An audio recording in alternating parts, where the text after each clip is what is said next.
सोहन ने एक बहुत ही खूबसूरत लड़की से शादी की। शादी के बाद दोनों की जिंदगी बहुत प्यार से गुजर रही थी। सोहन उसे बहुत चाहता था और उसकी खूबसूरती की हमेशा तारीफ किया करता था।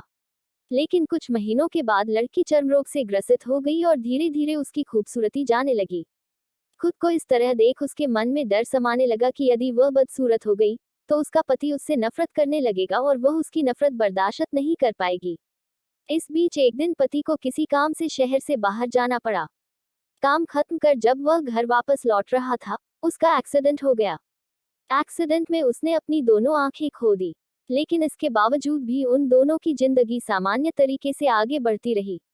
समय गुजरता रहा और अपने चर्म रोग के कारण लड़की ने अपनी खूबसूरती पूरी तरह गंवा दी। वह बदसूरत हो गई, लेकिन अंधे पति को इस बारे में कुछ भी पता नहीं था। इसलिए इसका उनके खुशहाल विवाहित जीवन पर कोई प्रभाव नहीं पड़ा। वह उसे उसी तरह प्यार करता रहा। एक दिन उस लड़की की मौत हो गई। पति अब अकेला हो गया था। वह बहुत दुखी था। वह उस शहर को छोड़कर जाना चाहता था। उसने अंतिम संस्कार की सारी क्रियाविधि पूर्ण की और शहर छोड़कर जाने लगा। तभी एक आदमी ने पीछे से उसे पुकारा और पास आकर कहा, अब तुम बिना सहारे के अकेले कैसे चल पाओगे?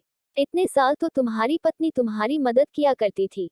पति ने जवाब दिया, दोस्त, मैं अंधा नहीं हूँ। मैं बस अंधा होने का नाटक कर रहा था। क्योंकि यदि मेरी पत्नी को पता चल जाता कि मैं उसकी बदसूरती देख सकता हूँ, तो यह उसे उसके रोग से ज्यादा दर्द देता। इसलिए मैंने इतने साल अंधे होने का दिखावा किया। वह बहुत अच्छी पत्नी थी। मैं बस उसे खुश रखना चाहता था।